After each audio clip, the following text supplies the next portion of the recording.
Our show focuses on homeownership, community, lifestyles, and success stories from across the country. We like to entertain and inform our audience by sharing cool stories from your city and across the nation. And of course, hear from a local pro from your market. Welcome to the last episode of the year. Today, we're going to check out some of the highlights of 2019 from coast to coast. I'm your host, Jem Morris, and welcome to the American Dream. We do it in the spirit of going against the grain of the negative media, giving inspiring information, and having people walk away from our show with something of value. You're seeing a disruption in both the real estate and the mortgage space. A lot of people are just not willing to put in the work. What video does is that it demands an emotional response. You know what I love about the show? It's totally unscripted. Our first story is brought to you by a professional in your city. Let's hear what they have to share this week.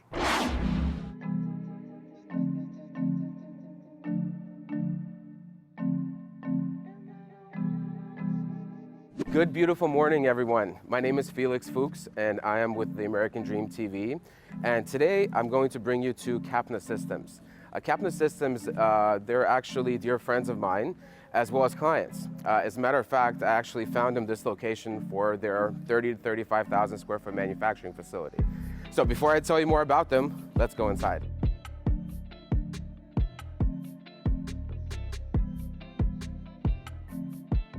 So we're at Capna Systems. Can you tell us a bit more about what Capna Systems does or stand for? We needed to take cannabis and turn it into oil faster, cheaper, and produce a superior quality, right? And unfortunately, the technology that was out there in the market, it wasn't satisfactory.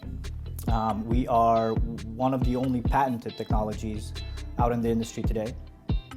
We own the patent for the equipment as a whole, but more importantly, we were just issued a patent for the method of how these machines operate. Right? The R&D that went into this, it was all based in facts and it was all based in experience actually doing extractions, rather than starting backwards where we build a machine and then we test, how is this going to work? We actually did that, from the ground up, starting extractions, learning where the shortcomings are with the existing technology, and then, improving upon that.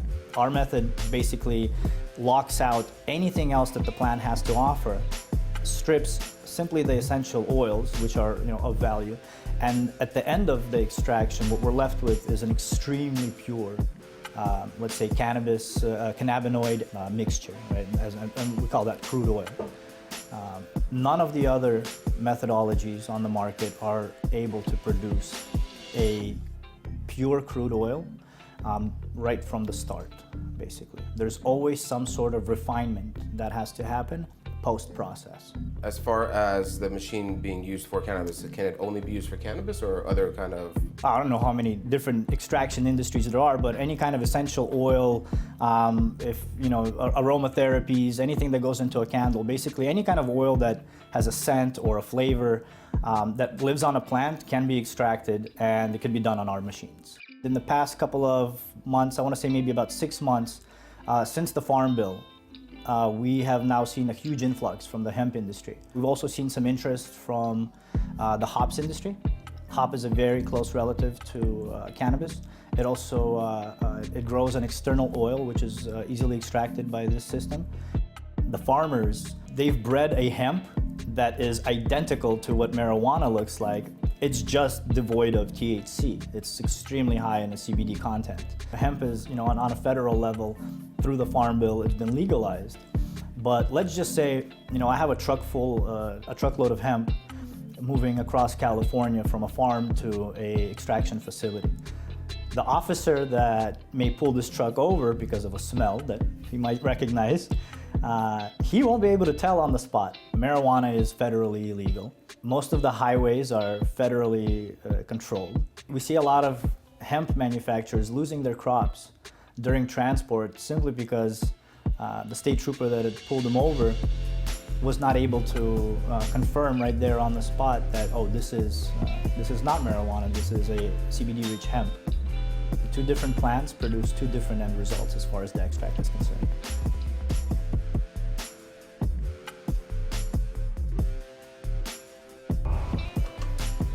Thank you guys very much for watching. I'm Felix Fooks, signing off with the American Dream TV. Catch you next time.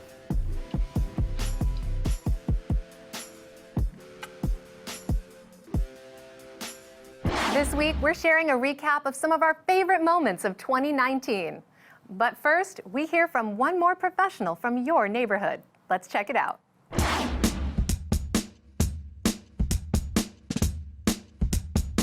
Hey, I'm Gregory Masi with Compass Real Estate, coming to you today from the city of Inglewood, which right now has a booming real estate economy because it's quickly becoming the entertainment and sports hub of Southern California. So today, we're going to sit down with the mayor and learn what he has in store for this exciting city over the next 5, 10, 15 years. So come join me and let's go talk to the mayor. All right, Mayor Butts, thank you for taking some time to sit down and talk to us about all the great things you've done in the city of Inglewood. How do you go from a city in 2011 that was in trouble to where we are today? And I stayed here for 19 years in the Inglewood Police Department, leaving as a deputy chief in 1991. When I left, we were home of the three-peat Showtime Lakers, the LA Kings, the Airport Park Hotel was across the street, the Hollywood Racetrack drew about 43,000 people on an average 6 days a week. We had the Sizzler and the Big Donut. Yeah. It was a pretty thriving community. I went to be the police chief in Santa Monica, and I was there from 1991 to 2006. I was the youngest police chief in the state of California at the time, the first African-American chief in Santa Monica. When I returned in 2011, out of all those things that I said were there when I left, all that remained was the Sizzler and the Big Donut. Effectively, the racetrack was down to about 1,000 patrons a day. The most significant thing, though, is that we were running about an $18 million structural deficit, and we're down to our last $11 million. So we did some tough things. We put the employees on a 10% furlough. We outsourced parking control, street sweeping, and tree trimming. And we didn't give raises. Spent less on services with those public-private partnerships, and eventually things turned around. What was your vision? Did you have a growth vision for 5 years? Is this exceeding even your own hopes and vision, or is it, talk to me more about that. I had the experience of going to Santa Monica, and interestingly enough, when I went there, their total Part 1 crime rate was higher than the city of Inglewood. They had an enormous amount of property crime, and they were revitalizing 3rd Street, and the pier was being redone. And what happened was, eventually we had summer weekends where there were 400,000 or 500,000 people coming through Santa Monica. That, combined with my experience in Inglewood, told me one thing: entertainment, high-end retail were necessary. And people said, nobody will ever come back to the Forum again. They said, it's too dangerous in Inglewood, there's too much crime, and lo and behold, it is now the #1 concert venue in the state of California. And so we went from there to negotiations with NFL and Stan Kroenke. And again, everybody said, Inglewood's just a stalking horse. The NFL will never come to Inglewood. The Chargers and the Raiders will end up in Carson. And again, they were wrong. Yep. And if you just look out the window here, you'll see the stadium is about 75% completed. It'll open next June. The first concert will be Taylor Swift. Wow. And we went from there, after the award in 2016, to negotiating in 2017 with an LLC that represented the Clippers to build the Inglewood Basketball and Entertainment Center, which will be across the street at Century and Prairie. So I'm a real estate agent, and I have a lot of clients who are flocking to Inglewood now. Everybody wants a piece of the pie because of so much is going on here, and they see a lot of bright future ahead. But there's the other side of that coin for the people who have lived here who worry about affordability. And I'm sure that you have a plan in place for that too. Affordability is one component of livability and community life. Absolutely. Okay? So what people miss in that equation, we've cut the crime rate dramatically in Inglewood. Huge. We're in our 8th consecutive year of the lowest crime rate in the history of the city. Along with the rest of California, Inglewood has had an acceleration in property values. We're probably 26% higher than any other city in the county. We need to stabilize rents as best we can, because in 5 years, there's going to be a build out of the Los Angeles Stadium Entertainment District we want to see locals get those jobs, and they need to be here. Yes. So what we've done is we've put in a rent stabilization program we call a housing protection ordinance, which will limit rent increases to 3% a year for the next 5 years. You know, I already know there's a 10-year vision here. I mean, you've shown me a video that, you know, the Olympics and everything, we're way out into the future. Where do you see it going after that? I mean, you've already hit a pinnacle. I mean, how do you go any higher? It's amazing. And my ultimate vision is to go from being the city that no one ever wanted to come to being the city that makes Los Angeles known as a suburb of Inglewood. Well, there you go. Big dreams. Well, thank you for your time. I know you're a busy man. Mm-hmm. So impressed by you, and I can't wait to see what else you do. Thank you, I appreciate it. All right, take care. This week, we're sharing a recap of some of our favorite moments of 2019. But first, we hear from one more professional from your neighborhood. Let's check it out.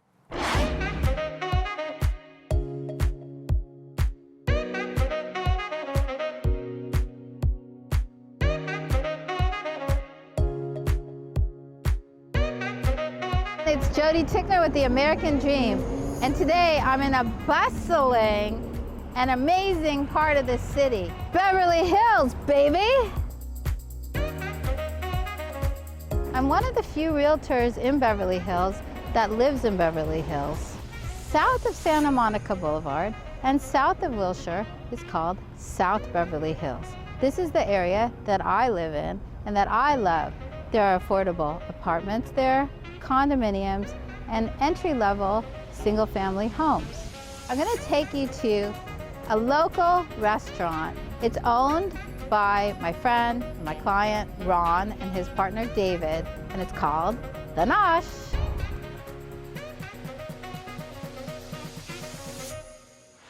Tell me about The Nosh.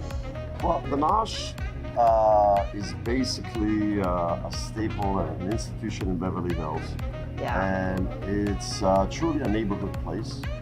It's a kind of a cross between an old Jewish New York style deli and a California healthy dining.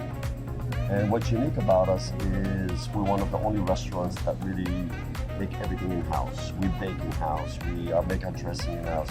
It's called a scratch kitchen, we make everything from scratch. What are you most proud of and why? I think it's a combination, of the food that comes out of here. Proud of my staff, of course. They've been here for years. But the food, we make everything fresh from scratch. Tuna that is line caught. We're very into sustainability, so we look into those things, try to buy us local as much as possible. So we're very aware of this. So that's what we're aware of. Thank you, David, so much for having me. It's a pleasure having you over. Just to let you know, we're open 364 days out of the year, breakfast, lunch, and dinner. We deliver. We have good takeout deli. We have catering, and we hope to see you again. Art is a very important part of the lifestyle here in Beverly Hills. Today, I have a very special guest for you. She's one of my dear friends. She is Commissioner of Art and Culture here in Beverly Hills, and she's going to be showing us some incredible art. Hi, Deb. Hi, Jodi. Come, I want to show you something. This is an incredible sculpture that was just installed a couple weeks ago. I love it. What is it? Tell me about it. It's a sculpture of Ringo Starr's peace sign. It's an actual mold of his hand. So what he did is he put his finger into a mold, and then it was cast into stainless steel. And he donated this to the city? Ringo's a resident and wanted to have a gift in the city, and we are so fortunate because everybody can drive by. It's in a very central place. I'd like to also show you some other wonderful art in some of the other parks that we have.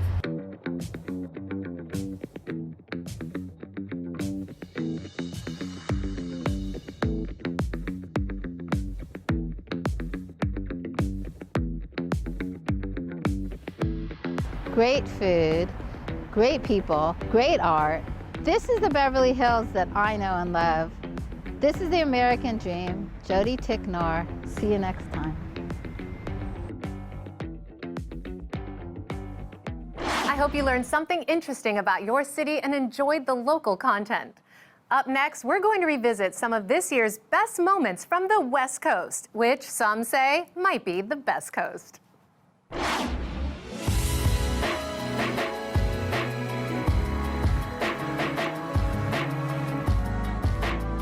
Hello, I'm Alan Canis, and I'm one of the top real estate agents in the United States. I serve a niche market called the San Francisco Peninsula.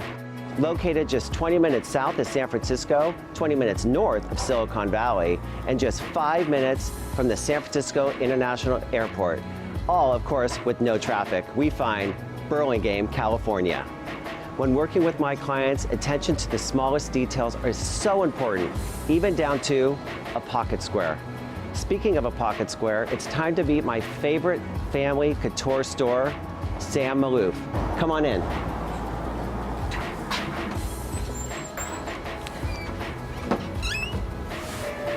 Hey Sam, great to see you. Nice to see you. Welcome. I need a pocket square. Oh, great. Stand right over here, and I will bring you the pocket square. Great. Trying to match your coat and tie today? Yes. Oh, wonderful. Yeah. I got a beautiful one right here. Let me show this to you. This is from Keaton, all silk. Ooh. Beautiful browns and blues. I can help you do that. Oh, let's see. Here.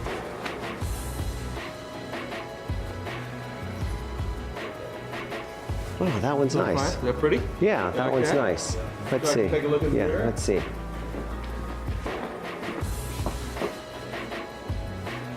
Okay. That's pretty. And here's another beautiful one. Let's see. Let me show you this. And if you like this, similar colors.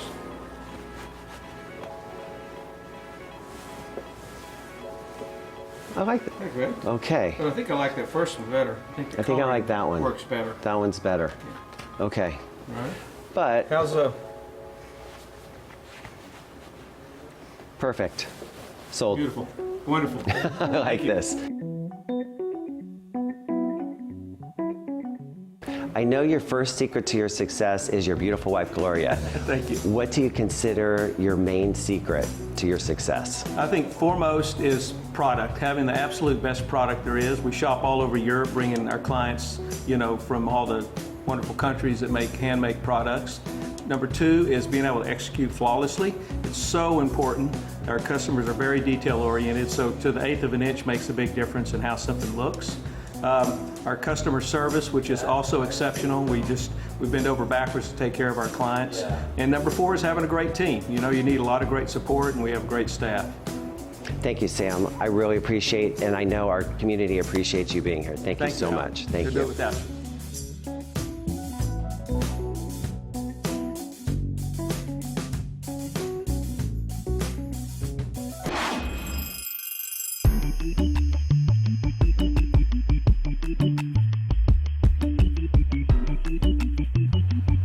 Greetings, my name is Pete Lorimer and I am broker owner of PLG Estates here in glorious Los Angeles. I'm also the host of a show on Netflix called Stay Here. Now, where are you, Pete? Yes, it isn't your typical Los Angeles beach and Santa Monica and Venice. We're actually in an area known as the East Side. Now, it can be a little bit confusing because we are indeed west of downtown, but we're east of Hollywood in an area called Echo Park. Now, Echo Park, this lovely lake that you can see people boating, was founded as a reservoir back in the 1800s. Then it was turned into a recreational area, and then this area has some of Los Angeles' most old vintage homes going as far back as 150 years old. I love the East Side. I have an office here. I have an office in four corners of Los Angeles, but I love, love, love the East Side. And I'm going to take you on a trip to see some of my little cheeky favorite hotspots on the East Side of Los Angeles. So come on, let's go.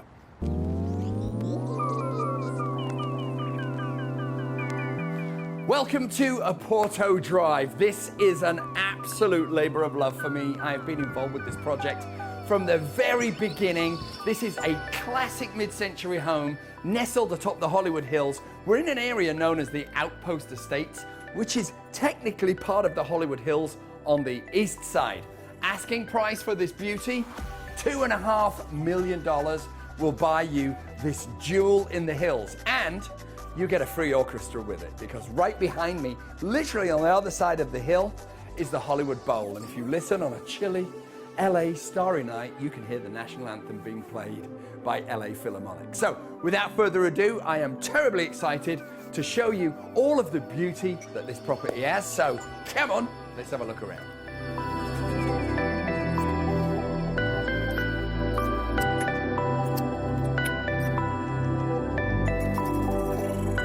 Now, it is no easy feat to build such a house, because we're dealing with a pretty small footprint on a piece of rock with a cliff below you.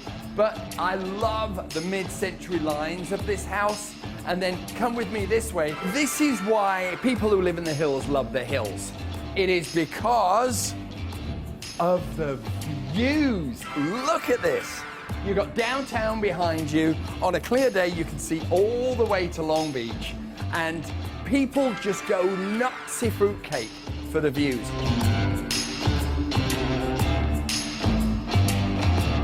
And then check this out. Silence. We're in the middle of LA, and you can barely hear a thing. You just see the birds flying by. And what I'm going to do is, ladies and gentlemen, I'm going to let you all feel like you live in a $2.5 million house. Just for a moment, I'm going to step out of the way so you can enjoy the view.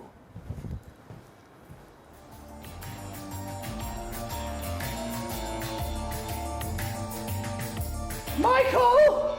Michael! Come and visit me in my boudoir. Isn't this fabulous? If only I was naked with champagne, it would be even more fabulous. Well, I'm sure the viewers would probably be punching out of the channel if that was the case. But this is the ultimate Hollywood bathroom experience. I would sit here sipping on my champagne, watching the helicopters fly by as they film the celebrities at Mann's Chinese Theatre, which is literally right there. Hollywood Bowl and Hollywood Boulevard is right there. And this makes me feel like king for a day. Just gonna imagine.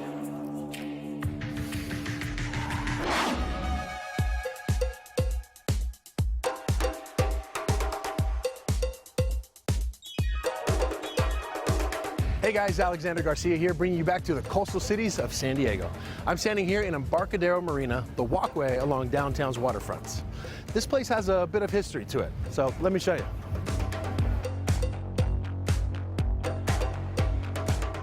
Embarcadero Marina gives some of its visitors some of the best views of downtown, some of the best restaurants to choose from, and the most historic landmarks along the way. But by far, my favorite landmark stands 25 feet tall, the most romantic of them all, the one and only Embracing Peace statue. Whoa there, Tiger.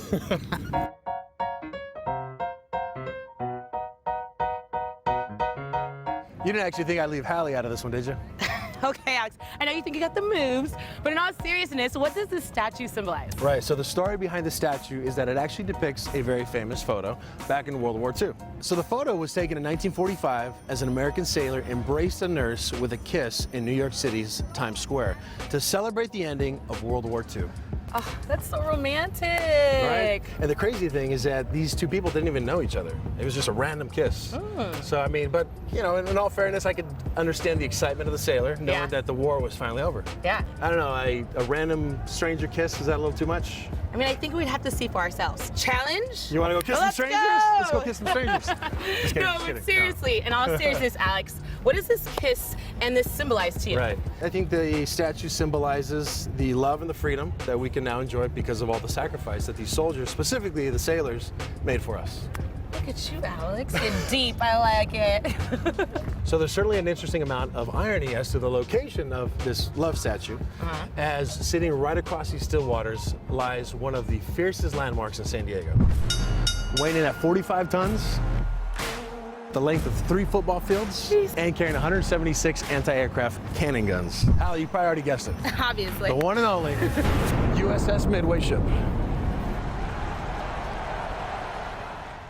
This beauty, or should I say beast of a machine, has so much history here in San Diego. Believe it or not, the USS Midway was the world's largest ship up through 1955. It was finally decommissioned in San Diego in 1992 and now serves as the most visited naval warship museum in the United States today, with over 1 million visitors annually.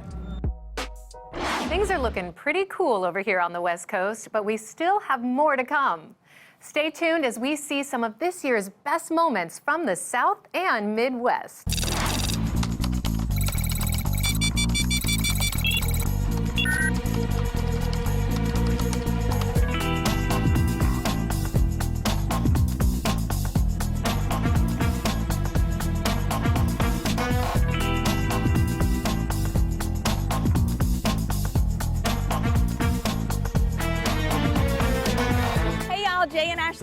Nashville's secret agents. Guess what our mission is today? Well, I'm wearing my boots for a reason. We're in our hometown, Nashville, Tennessee. Nash Vegas, Tennessee, guys. This is where I've been selling real estate for 18 years. It's time today to take them down to the honky tonks, Tootsies. That's right. Hey, code name Boo Boo. Code name Baby Man, and I got the Boo Boo t-shirt on. They're gonna be selling Hank Williams Jr. t-shirts down there, but they ain't got nothing on this one, baby. Let's go to Nash Vegas, come on. Let's see it.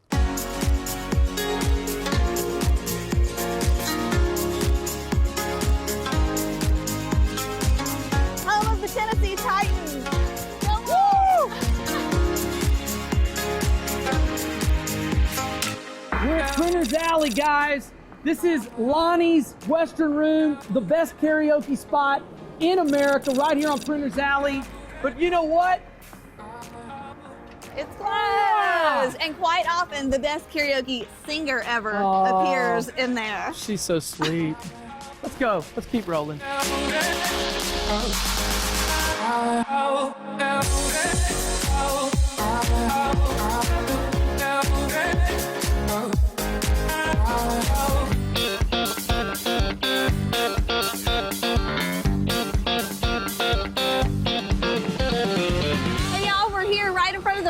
Auditorium, home of the Grand Ole Opry. Guys, this is where all of the legends got their start in country music.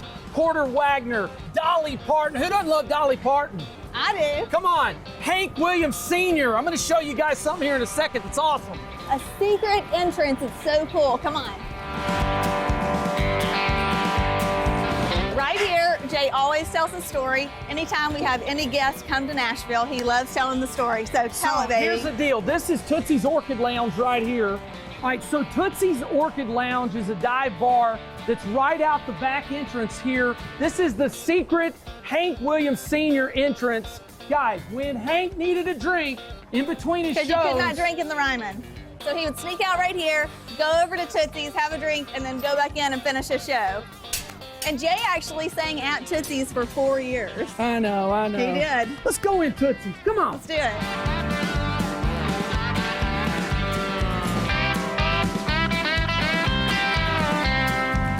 Alrighty, so this is a song I wrote a long, long time ago. It's called She Believes in Angels, but really I should have wrote this about myself because my beautiful angels over there. So this is called She Believes in Angels. Angels, she believes they won't let her down. Yeah. Bam, bam, bam, bam.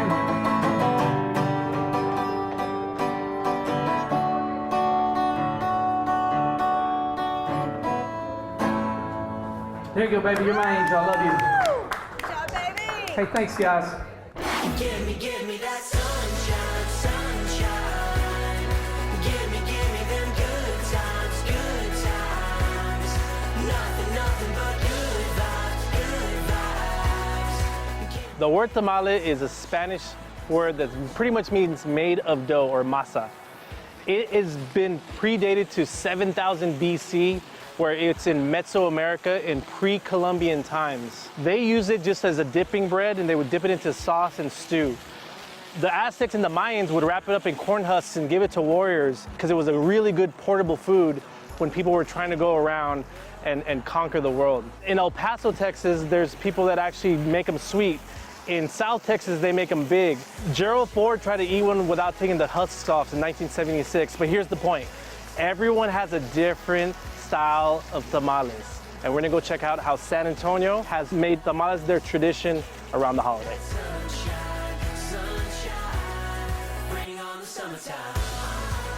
We're here with Aida. Aida, what is your fondest memory of tamales? My grandmother, when we were kids, we used to make them during Christmas. Just hanging around with my grandparents, getting all the masa ready, cooking down all the pork. I don't remember how old I was, but just like seeing it and not knowing what it was until she opened it up and then you actually taste it. So one of the seasonings that Panamanians use quite often is saffron. She would cook the saffron liquid with her pork that she filled the tamales with. And she would show us step by step and let us make the masa and we'd put it on the corn husks and we'd make a mess. But that was the fun of it. So I would say I was probably had to be around 4 or 5. But yeah, around Christmas time, I'd always look forward to getting tamales from her. Getting all the family together. It was a family tradition. So every year you guys get together, you would make the meat separate, do the masa separate? Yeah, we do all the whole process. We extend all the leaves, make all the masa. Wow. Cook down the cabeza. All that good stuff. I love it. I'm gonna ask you some speed questions. You ready? Okay. Here we go. Homemade or store-bought? Homemade. Homemade, all the way. Homemade, absolutely. No, it had to be homemade. Yeah, for homemade sure. no matter for what. Sure, yeah. Pork or bean? Pork. Pork or bean? Pork. Pork. We gotta go with pork. Holidays only or year-round? I usually like them holidays only, but I won't turn down year-round. Holidays or year-round? Holidays. Holidays only or year-round? Oh God, year round. Holidays or year-round? It's usually more the holidays.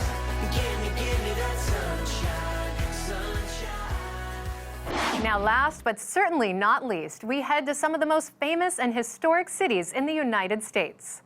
Let's revisit some of this year's best moments from the Eastern Seaboard.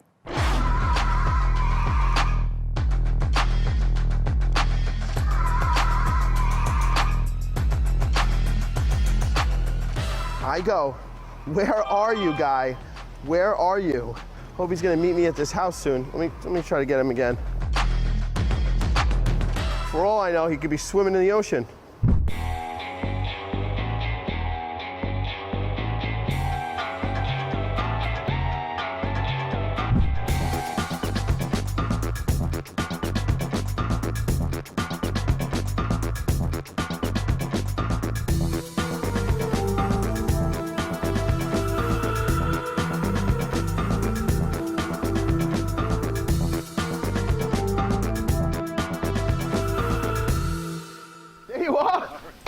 Glad we could finally meet up. I brought your car. I appreciate that. Hey, I'm super excited. Today I'm going to introduce you to my friend Frank McKinney. Frank McKinney is the epitome of the American dream. Here's a guy who started from nothing. He's built $50 million spec homes on the ocean. Today we're going to see his $14.9 million property. Let's go meet him.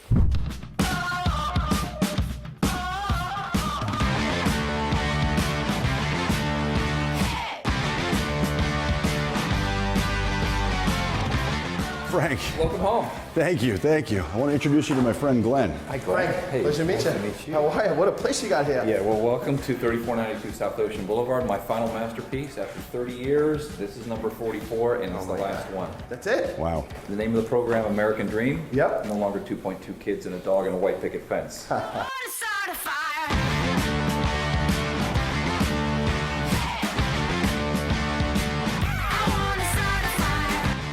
So Frank, tell us what this is. I see jellyfish, but I've never seen anything like this before. What I wanted to do was bring the marine life from what you don't see in the ocean inside into the world's only jelly sphere. That is stunning. That's why I didn't put a TV in the room. I don't want a TV on that wall. Right. I want you to sit back and relax. There's too much stress as it is. This will take it away.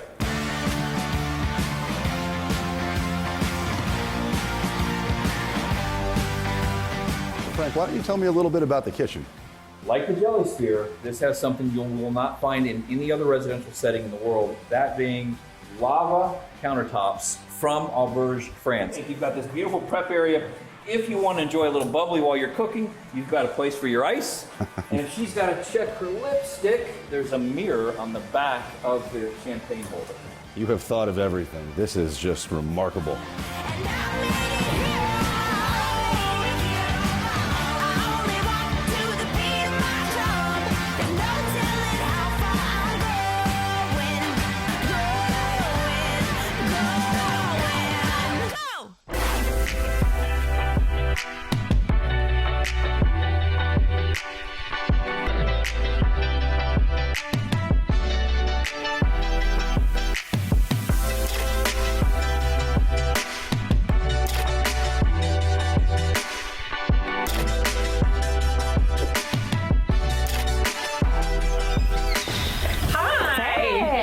That's one way to ride in style. Yeah, thanks. How are you? Good, how are you? Good.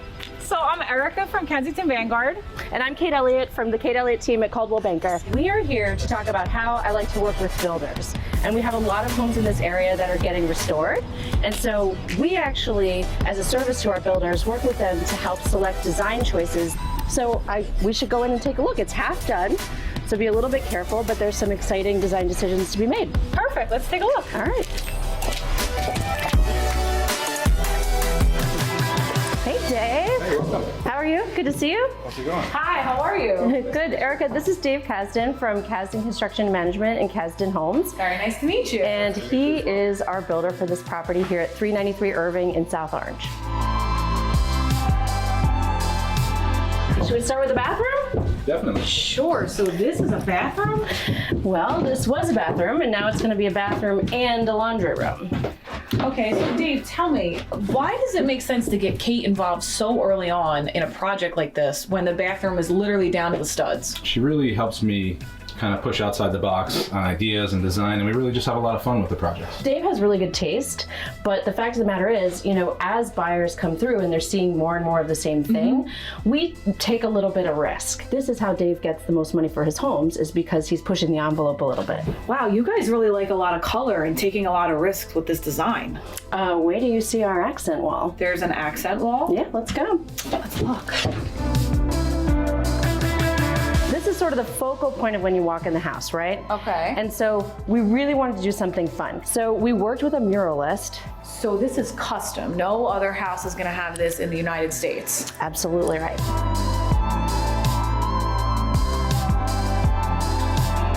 Wow, it's beautiful. Isn't that nice? That is so cool. Yeah. You're right. It hits you as soon as you walk in. I couldn't have imagined a piece of wall art. I love it. Cool.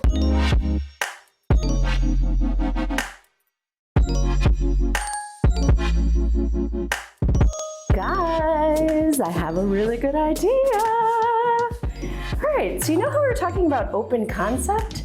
I was thinking it might be a great idea to open up this wall from the dining room into the second family room. Are you cool with this? Let's go for it. All right, E, crowbar, ready? Ready. Let's break it down.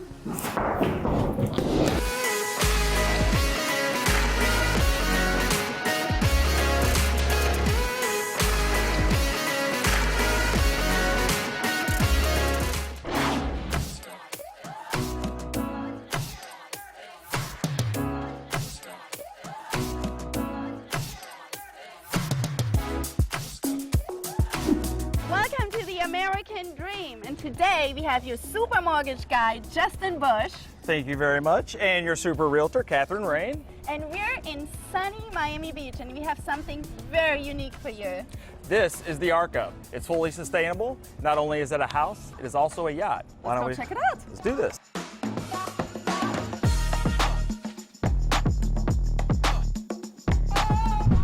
Wow, check this out. Wow. Look at this view. It's amazing. This is huge. This is probably the coolest thing I've seen in a long time. Yeah. Look at this deck.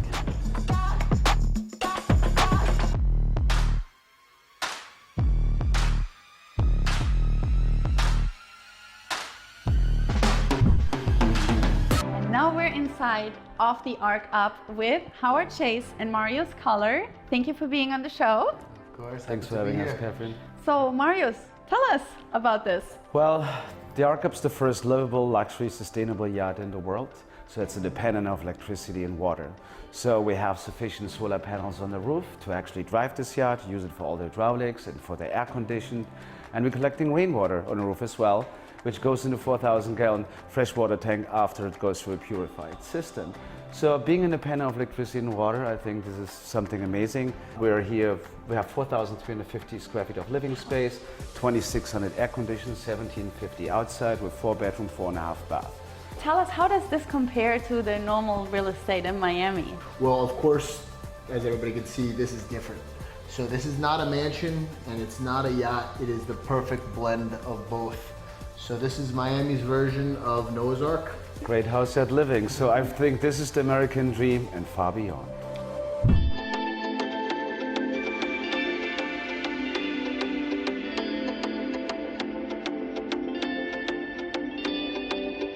actually, when this was covered, I thought it was a barbecue. Duh. So what is this? Well, it's not a barbecue. Wow.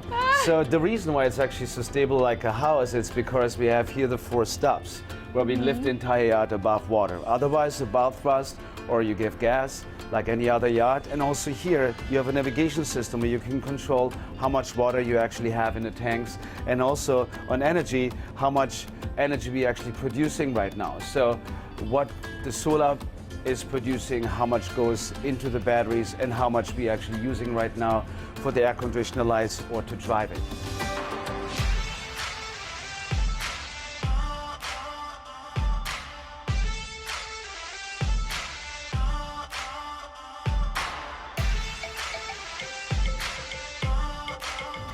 We strive to bring you the best stories from across the country that embody the ideals of the American dream, and we hope that you saw something new and entertaining.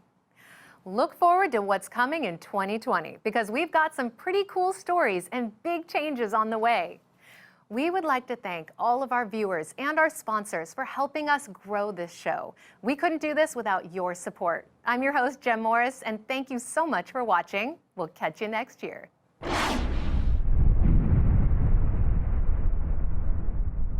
The preceding program was sponsored by Ignite Now Media with promotional consideration by its affiliated partners.